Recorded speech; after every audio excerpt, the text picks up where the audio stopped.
함께 나누시길 바랍니다. 아멘. 여러분들은 에베네셀 하나님을 느낄 때가 언제예요? 자, 에베네셀이 뭔지를 알아야 되잖아요. 물론 여러분 다 알고 계신데 내가 다시 추가적으로 설명한다면 God help us, 하나님이 우리를 도와주신다. 아멘. 하나님이 우리를 도와주신다 이 뜻인데, 정확하게 말하면, 성경적으로 말하면 여기까지 하나님 우리를 도와주셨다 이런 뜻인데요, 여러분들은 여기까지 하나님이 나를 도와주셨다는 간증거리가 있어요? 아니면 매일 살아가는 그 자체가 간증거리인가요? 매일 살아가는 그 자체가 간증거리였으면 좋겠어요. 아멘. 자, 그러면 매일 살아가는 에베네셀 하나님을 느끼는 그 간증거리를 가질 수 있을 자격이 있는 사람은 금보다 더 귀한 믿음의 사람이거든요. 그러면 믿음의 사람이 될 조건이 세 가지가 있는데, 아니 여러 가지 많은 조건이 있는데 제가 오늘 기준을 두고 설교하고자 하는 기준 세 가지는, 첫째, 의심하지 말라. 아멘. 아멘. 둘째, 불평하지 말라. 아멘. 셋째, 무조건 감사하라. 아멘. 범사에 감사하는 건데요, 봐봐요. 의심하지 않으면 불평할 일도 없어. 불평하지 않으면 감사 안 할 일이 하나도 없어. 아멘. 뭐든지 감사할 수밖에 없는 거죠. 아멘. 이런 삶을 여러분들이 살아갔으면 좋겠어요. 아멘. 여러분, 제가 미국으로 이민 갔을 때 그 마을에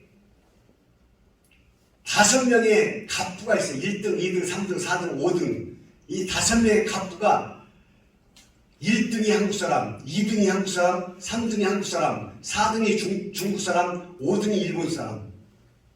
미국 사람이 없어. 근데 더 기가 막힌 거는 1, 2, 3등이 한국 사람이야. 이 말은 무슨 말이냐면, 주구장창 돈만 벌어. 죽으나 사나 하나님이 아니고, 죽으나 사나 주님이 아니고, 죽으나 사나 돈만 벌어. 그러니 부자가 될 수밖에 없죠. 근데 그곳에 가장 돈이 많은 사람이 상가도 있고 마트도 있고 별 가게가 다 많아요. 와인 가게도 있는데, 여러분, 와인 가게는 우리나라 수준으로 그냥 와인 가게, 마트에 있는 그런 와인 가게가 아니고 와인 하나에 몇 천만 원짜리예요.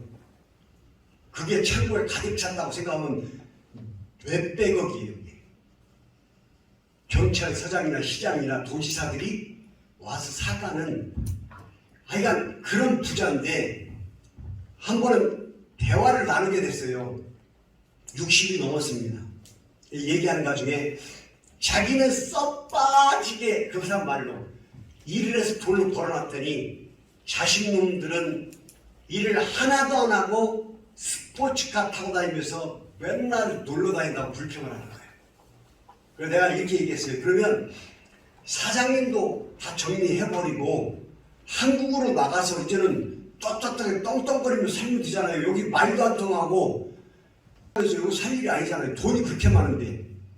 여러분, 그 자식들은 부모님이 이민 가서 자식을 낳잖아요.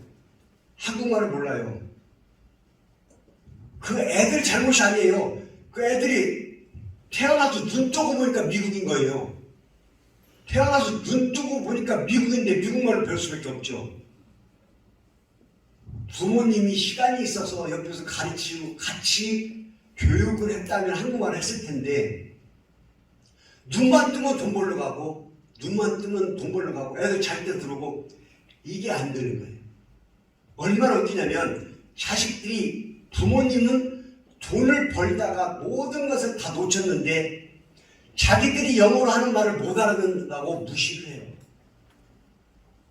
여러분 잘 생각해봐요. 내가 얘기했는데 이 사람이 못 알아들어. 그러면 병신 취급을 해요. 자기 부모한테 그래요. 왜? 미국은 이해를 못해요.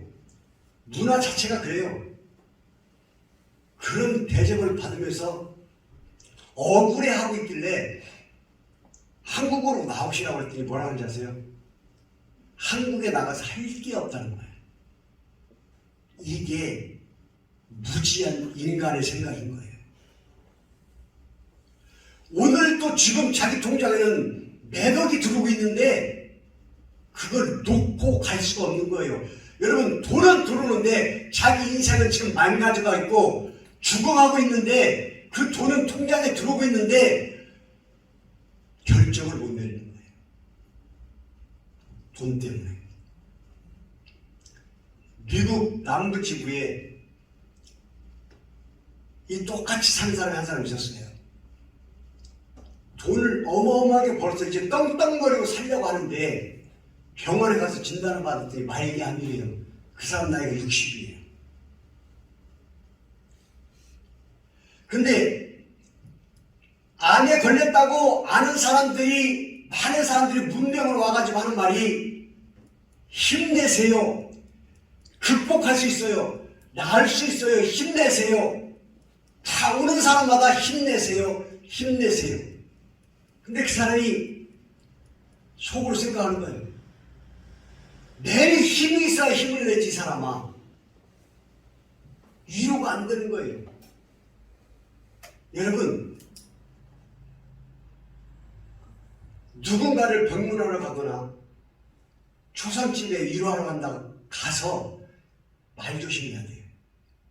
나는 그냥 지나가는 말로 툭 던지는 그 말이 그 사람한테는 아무 도움이 안 될 수 있어요.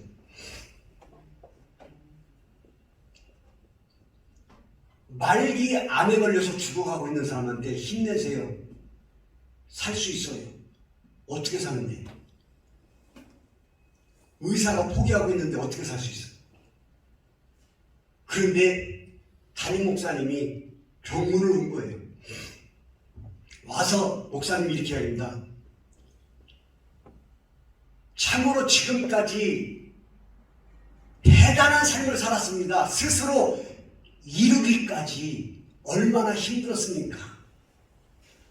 이제 다 내려놓으시고 그 사람을 붙잡으십시오. 그분을 붙잡으십시오. 도움을 이제 받으십시오. 누구의 도움을 받습니까? 하나님의 도움을 받으십시오. 예수님의 도움을 받으십시오. 그리고 이렇게 얘기하고 목사님이 가셨으면 그분도 이렇게 생각할 거예요. 하나님이 나를 어떻게 도와주는데? 뭘 도와주는데? 그런데 목사님이 이사야 40장 28절로 31절 말씀을 읽어준 거예요. 너희는 알지 못하느냐? 듣지 못하느냐?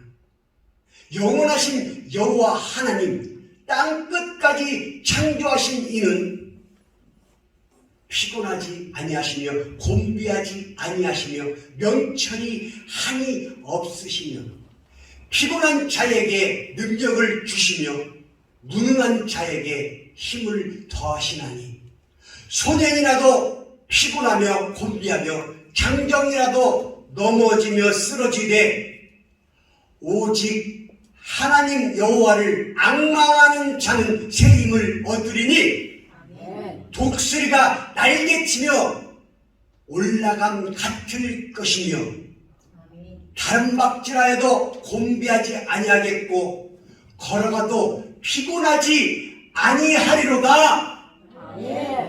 여호와를 앙망하는 자는 새 힘을 얻으리니 Those who hope in the Lord, 주님 안에서 소망을 꿈꾸는 자, 주님 안에서 소망을 갖고 있는 자는 새 힘을 얻으리니 다른 박질하여도 곤비하지 아니하겠고 걸어가도 피곤하지 아니하리로다.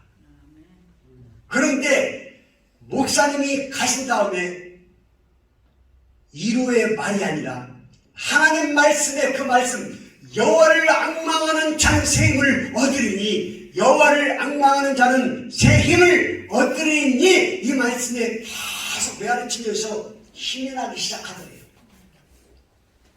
그래서 자기 부인을 손잡고 기도하기 시작한 거예요. 여러분, 기적은 항상 나타납니다. 우리가 보기에 기적이지만 예수님께서 보시기에는 당연한 거예요. 왜냐하면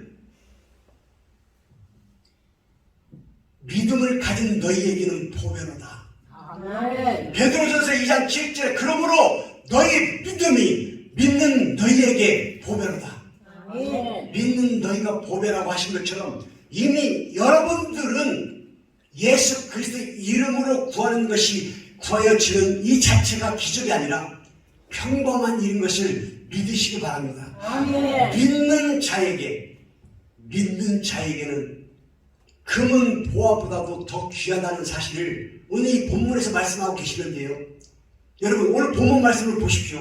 썩지 않고 더럽지 않고 쇠하지 아니하는 유업을 있게 하시나니 곧 너희를 위하여 하늘에 간직하신 것입니다.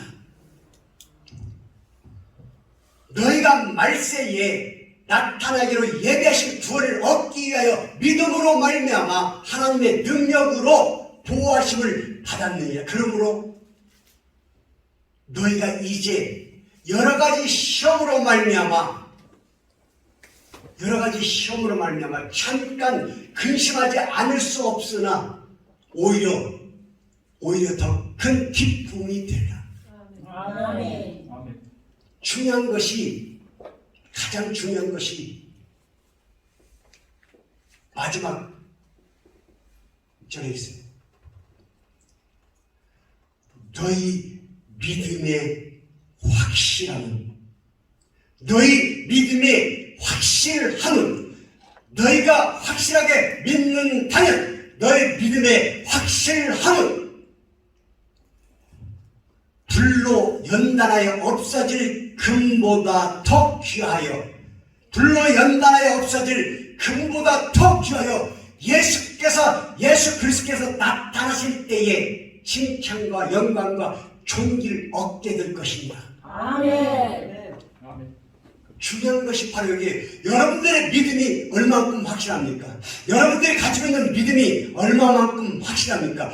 너희 믿음이 확실하니 너희가 믿는 그 믿음이 확실하다면 여러분 어떠한 시련이 여러분들에게 닥친다 할지라도 그 믿음에 흔들림이 없다면 야고보서 1장 2절로 8절 말씀에 나와 있는 것처럼 내 형제들아 너희가 여러 가지 시험을 한 가지가 아니에요. 여러 가지 시험을 당하거든 온전히 기쁘게 여겨라. 어떻게 온전히 기쁘게 여겨요? 한 가지도 아니고 두 가지도 아니고 여러 가지 시험이 나에게 닥치고 있는데 어떻게 온전하게 기쁘게 여기란 말입니까? 말씀에 그렇게 나와 있어요.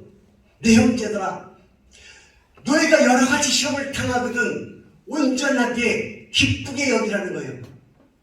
너희 믿음의 시련이 인내를 만들어내는 줄 너희가 이미 알미라. 인내를 온전히 이루라. 이런 너희로 온전하고 구비하여 조금도 부족함이 없게 하려 하십니다. 아멘. 그 이유가 여기에 있었던 거예요. 여러 가지 시험을 당하거든 온전하게 기쁘게 여기고 감당하라 이거예요. 감당하는데 조건이 있어요. 너희가 감당만 하면 온전하고 구비하여 조금도 부족함이 없게 만들어 주신다는 거예요. 누구든지 지혜가 부족하거든 모든 사람에게 후히 주시고 꾸짖지 아니하시는 하나님께 구하라. 그러면 그가 주시리라. 아멘. 조금도 의심하지 말라. 의심하는 자는 마치 바람에 밀려 요동치는 바다 물결 같으니 이런 자는 죽게 얻기를 생각하지 말라. 두 마음을 품어 정함이 없는 자로다. 믿었으면 한 가지만 믿기를 바랍니다. 믿는다고 하고 흔들리는 바다 물결처럼 요동치는 파도 물결같이 이리 갔다 저리 갔다는 믿음이 아니라 너희 믿음이 확실하다면 불로 연달아에 없어질 금은 보다 더 귀하다고 말씀하신 이 구절이 바로 여러분들이 금은보다 더 귀한 믿음의 자녀가 가져야 할 세 가지: 의심하지 말라, 불평하지 말라, 감사하라.